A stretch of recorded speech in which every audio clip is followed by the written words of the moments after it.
नमस्कार दोस्तों, मैं उमेश कुमार शर्मा। आज हम अपनी अगली अगली क्लास को प्रारंभ करने जा रहे हैं। तो पिछली क्लास में हमने देखा था कि गुणनखंड क्या होता है, कैसे होता है और उनको किस तरह सॉल्व किया जाता है। इस क्लास में भी हम गुणनखंड को ही देखेंगे। तो यहाँ पर देखिए, आपके पास जो गुणनखंड दिया हुआ है वो है अपना एक्स स्क्वायर प्लस के 10x प्लस के 25 यानी कि 25। अब यहाँ पर मैंने कल आपको बताया था, जब पिछली वीडियो में मैंने आपको बताया है कि जब आप गुणनखंड करोगे तो आपको ये वाला साइन देखना है। यहाँ पर प्लस का है तो जोड़ने पर, माइनस का हो तो घटाने पर। प्लस का है तो जोड़ने पर 10 आना चाहिए, माइनस का हो तो घटाने पर 10 आना चाहिए। लेकिन ऐसी दो संख्याएं देखिए जिनको जोड़ने पर 10 आ जाए और उन्हीं दोनों संख्याओं को गुणा करने पर हमारे पास कितना आना चाहिए, 25। तो देखिए, ऐसी संख्याएं आपके पास हो सकती है। आप बोल सकते हो कि 10 आ सकते हैं, 1 प्लस के 9 करने पर 10 आ सकते हैं। लेकिन क्या मैं इन दोनों को इंटू करूंगा तो क्या मेरे पास 25 आएंगे? नहीं, इन दोनों को इंटू करने पर हमारे पास कितने आएंगे, 9। इसी तरह हम बोल सकते हैं कि 2 प्लस के 8 करने पर हमारे पास 10 आता। लेकिन क्या मैं इन दोनों को जब इंटू करने जाऊंगा तो क्या मेरे पास 25 आएंगे? नहीं, 16। इसी तरह आप बोल सकते हो 3 प्लस के 7 इंटू करने पर 21 आएंगे। इसी तरह आप बोल सकते हो 4 प्लस के 6, लेकिन इन दोनों को इंटू करने पर कितना आएंगे, 24। इसी तरह आप बोल सकते हो 5 प्लस के 5, इन दोनों को इंटू करने पर कितना आएंगे, 25। तो देखिए, ऐसी दो संख्या जिनको जोड़ने पर हमारे पास 10 आ जाए और इंटू करने पर 25 आ जाए, वो संख्या होगी 5 और 5। 5 में 5 को जोड़ूंगा तो 10 आएगा, और 5 को अगर 5 से इंटू करेंगे तो हमारे पास कितना आएगा, 25, जो हमें चाहिए। तो यही तो हमें चाहिए कि ऐसी दो संख्या जिनको जोड़ने पर 10 और गुणा करने पर 25 आ जाए। तो देखिए, हम लिखते हैं एक्स स्क्वायर प्लस के, ये जो 10x है इसके हमने दो टुकड़े कर दिए, और टुकड़े क्या क्या कर दिए हमने, 5x और 5x। इसी तरह हम यहाँ पर लिखेंगे क्या, 5x प्लस के 5x प्लस के 25। और कल मैंने आपको बताया था पिछली वीडियो में कि ये जो प्लस है, ये वाला प्लस और ये वाला प्लस, इन दोनों साइन के अनुसार यहाँ पर साइन लगता है। अगर दोनों समान है तो बीच में प्लस आएगा, और दोनों अगर असमान है तो बीच में क्या आएगा, माइनस। अब देखिए, फिर हमने पिछली वीडियो में पढ़ा कि जब ये टुकड़े हो जाएंगे उसके बाद हम दो दो के पेयर बनाएंगे। तो एक पेयर बना आपके पास एक्स स्क्वायर प्लस के 5, दूसरा पेयर बना आपके पास 5x प्लस के 25। पहले पेयर में एक्स स्क्वायर यानी x 2 बार है, और 5x यानी इसमें x 1 बार है। तो इन दोनों में अगर हम देखते हैं तो हमारे पास क्या कॉमन आ जाएगा, x कॉमन आने के बाद में हमारे पास क्या बचेगा, x प्लस के 5। इसी तरह आगे लोगे तो यहाँ पे प्लस है तो प्लस के, और माइनस है तो माइनस के। यहाँ पर 5x है और यहाँ पे 25 है। तो ये जो 5 है ये इस 25 के अंदर है, तो हम 5 कॉमन ले सकते हैं।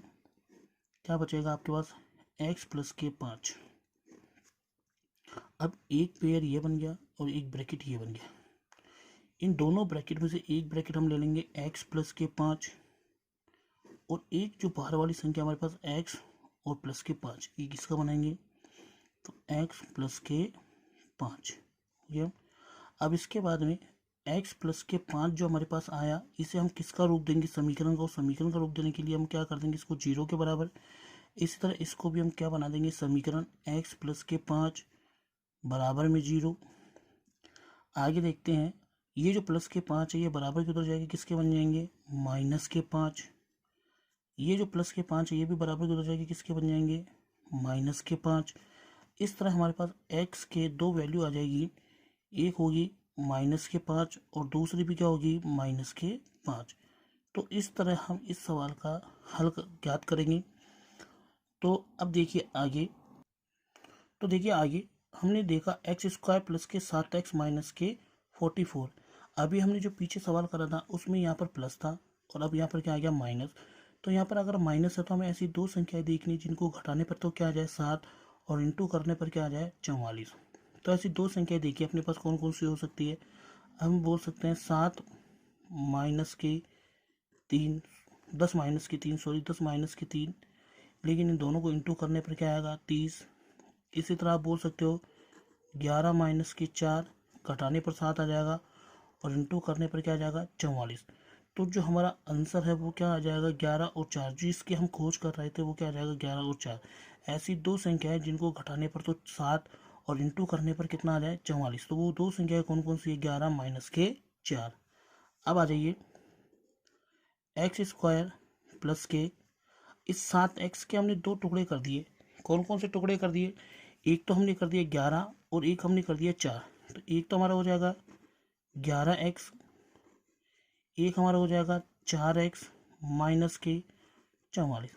अभी पिछले वाले क्वेश्चन में मैंने आपको बताया कि अगर दोनों साइन एक जैसे हैं तो प्लस आता है, दोनों साइन अलग अलग हो तो माइनस आता है। तो यहाँ पर किसका साइन आएगा माइनस का। ठीक है, अब इसके बाद में हम क्या करेंगे, दो दो के पेयर बनाएंगे। एक पेयर ये बन गया, एक पेयर आपके पास ये बन जाएगा। अब इस पेयर में अगर आप देखोगे तो आपके पास क्या कॉमन आएगा x।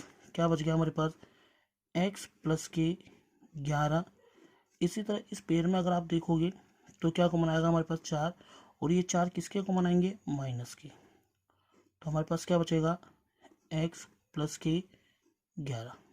ठीक है दोस्तों, अब ये दोनों ब्रैकेट एक जैसे हो गए तो x प्लस के 11, एक तो ये दोनों ब्रैकेट थे, एक तो इनका बना लिया कॉमन लेके, और एक जो आपके पास बाहर वाली संख्या x माइनस के 4, एक इसका बना देंगे x माइनस के 4।